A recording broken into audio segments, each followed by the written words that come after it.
جيان بكن دي سجاد بيجم سلم التي تمام أصحابه شهيد نامر الثرصافي إجمال باتي شهيد فازم أتبيجم شهيد نامرة وأنصوز دبن أمي لسرية بابا كروانا حدا بدروبة دا ويجي في نامر وسري وتمام أصحابه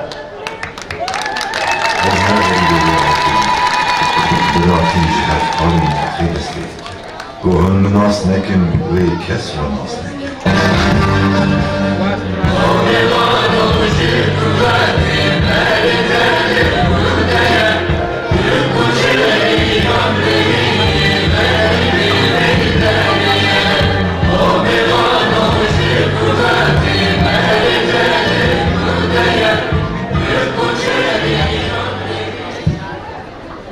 والآن أيها الرفاق باسم القوات العسكرية ندعو الرفيق محمد زيدان.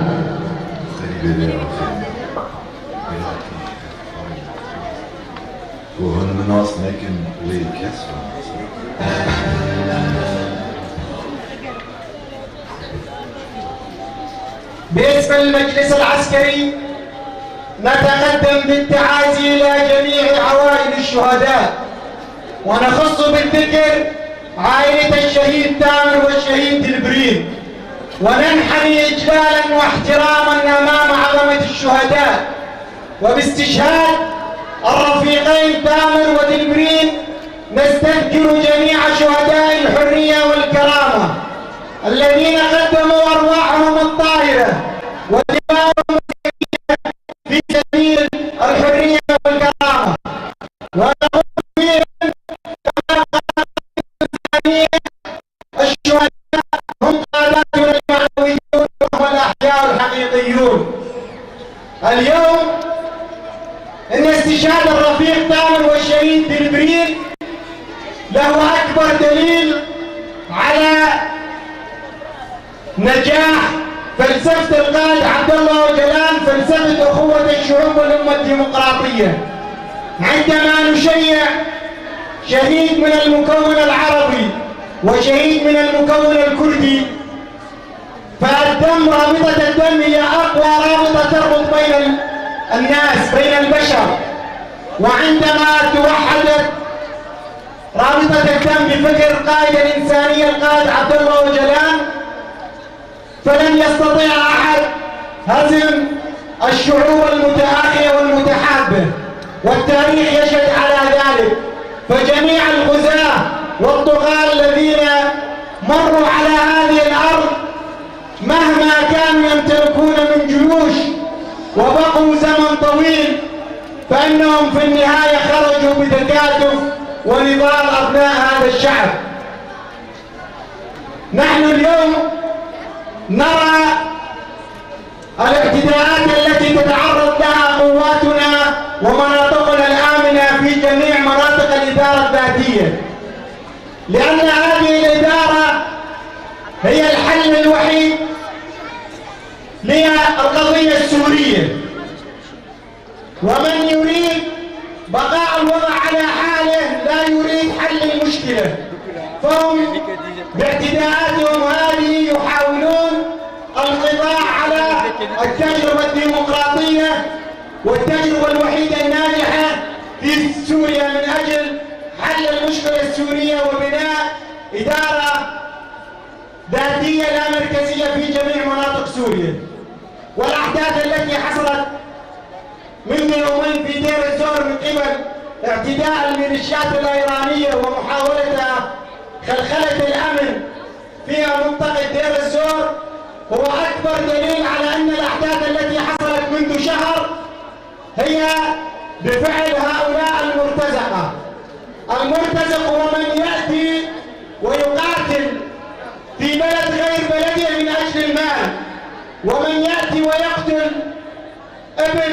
والمرتزق ابن البلد الذي يقاتل ابن بلده ويقتله من أجل المال، هذا هو المرتزق. هذا ليس شهيد. الشهيد هو من يدافع عن بيته وعن عرضه وعن دمه، هذا هو الشهيد. والإسلام والرسول الكريم أوضح ذلك في مواضع كثيرة. ونحن في بداية تأسيس حركة المقاومة، حركة القائد عبد الله وجلان، قال الرفيق كمال بير الشهيد قال كلمة، قال إن تحرير الشهيد كمال بير لم يكن من المكون الكردي، وسئل لماذا أنت لست كردي وتناضل من أجل تحرير الأكراد؟ فقال إن تحرير الشعب التركي يمر من خلال تحرير الشعب التركي.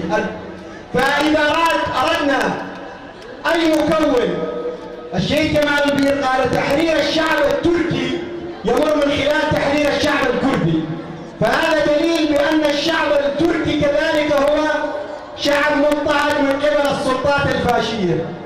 فإذا وجد أي مكون في مكان ما مضطهد ومستعبد، فجميع مكونات المنطقة هي تكون مستعبدة ومضطهدة، ولكن أسلوب العبودية يختلف. ونحن كما قال القائد إذا اجتمعت قوى الأرض جميعها ضدنا سوف ندافع عن أنفسنا، وإذا امتلكنا قوة جيوش العالم كلها لن نعتدي على أحد. ونحن نعاهد شهداءنا وشعبنا بالسير على طريق الشهداء وفكر القائد حتى تحرير جميع المناطق وبناء مجتمع حر وديمقراطي. المجد والخلود للشهداء والحرية للقائد.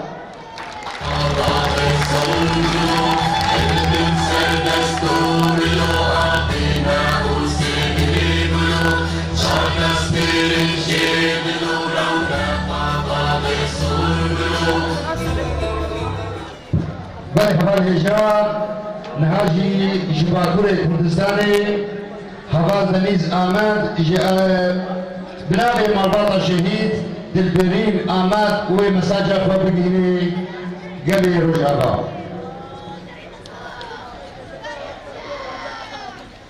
بله زنگل تیوه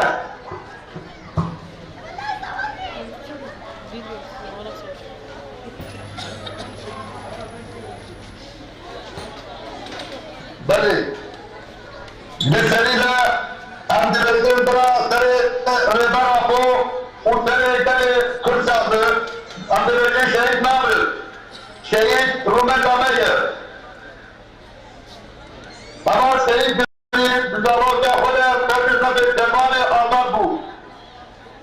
اما شهید بزارو که خود نتیجی دشمن دادرتر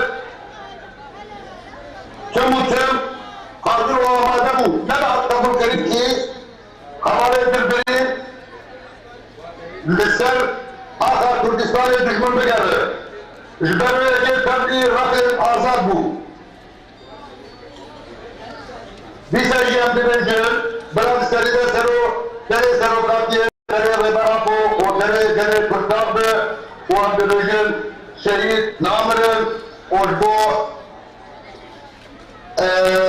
शहीद दिलबरी अहमद तुर्की से कुर्दिस्तान के बराबर तुझे आप कबूल करें कि दुश्मन सरकार से कुर्दिस्तान बगैर तुम हाजिर और आमादा हो जब हज सरकार से कुर्दिस्तान शर्ब के और तभी सब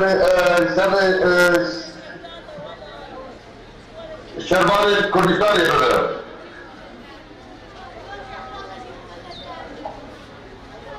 आज न sadece Şehit Dilberi tamamı Şehit Kurdistan Rezervatına kurban şehitlerinin acı bir Dilberi'nin şehitliği mezunum.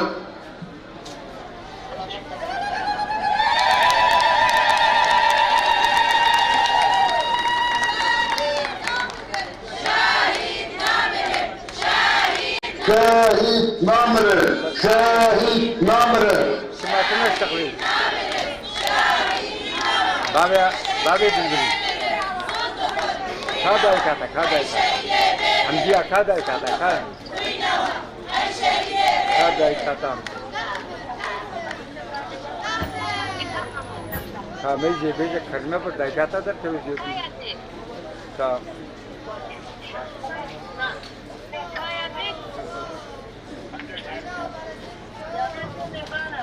ولفقط الجار نهاجي أمارات الشهيدة خداوات كينا موسيقي الشهيدة أجوالا أشكالاتك ندعو عوائل الشهداء للاستلام وثائق الشهادة.